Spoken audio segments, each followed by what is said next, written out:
નમસ્કાર ખેડૂત મિત્રો, જય દ્વારકાધીશ અને પશુપાલક મિત્રોને જય ઠાકર. તો દરરોજ તો વિડીયોમાં નથી પુગાતું, પણ આજે તમારો ભાઈ નવો વિડીયો લઈને આવી ગયો છું. ચેનલમાં નવા હોય ને સબસ્ક્રાઈબર કરવા ખાસ વિનંતી, કેમ કે 70,000 સબસ્ક્રાઈબરની આજુબાજુ આપણે પહોંચવા આવ્યા છીએ. તો બધાને એક નંબર અપીલ કે લાઇક શેર અને સબસ્ક્રાઈબ કરજો. અને કંઈ પણ ખેતી કે પશુપાલન વિશેની માહિતી જોતી હોય તો કોમેન્ટ કરજો. કોમેન્ટના માધ્યમથી તમને 1 થી 2 દિવસની અંદર ભીડનો સમય છે એટલે મળી જશે જવાબ તમને.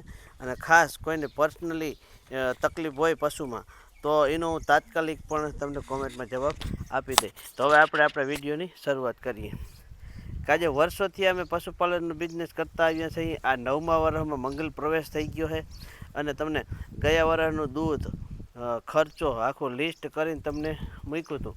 તો આ વર્ષે પણ અમે કેટલા દૂધના કુલ રૂપિયા થયા, કેટલો એમાંથી નફો વધ્યો, કેટલા રૂપિયા અમે એમાં ખર્ચો કર્યો, કે અમારે તબેલાના ધંધામાં ખોટ ગઈ છે કે શું થયું છે, આ બધું જાણવા માટે તમારે છે ને મને સબસ્ક્રાઈબર કરવો જરૂરી છે.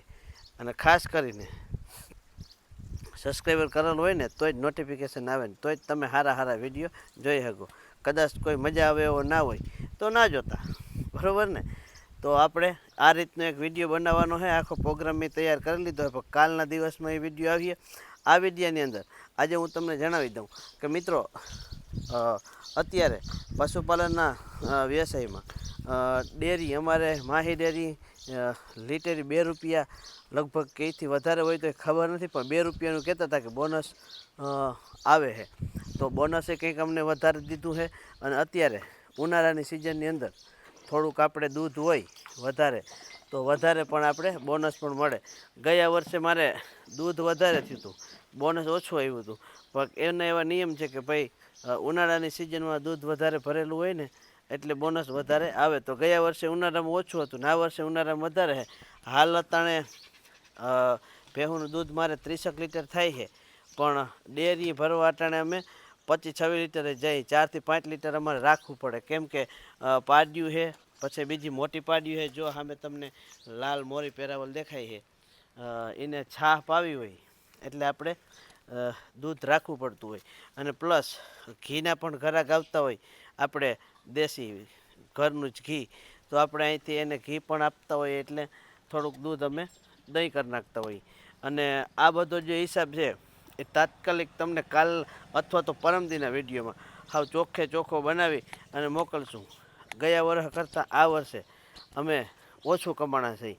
આનું કારણ તમને આવતા વિડીયોમાં જોવા મળશે. અને ખેતર ખાલી થઈ ગયા છે.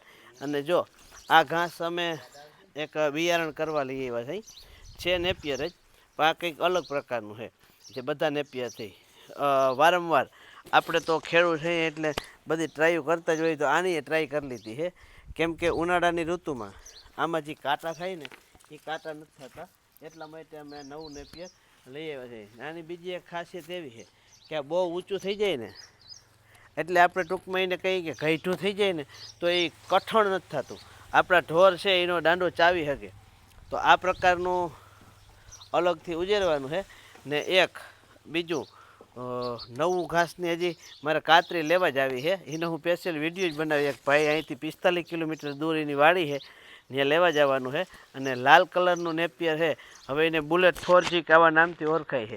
તમારે કોઈને આ રીતનું આવું ઘાસ હોય તો મને જરૂરથી કહેજો કે આ કેવું ફાયદો કરે છે.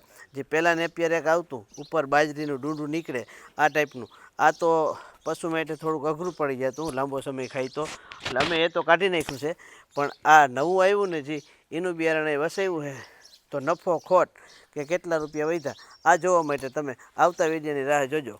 તો આપણે કાલે ફરી મળીશું નવા વિડીયોની અંદર.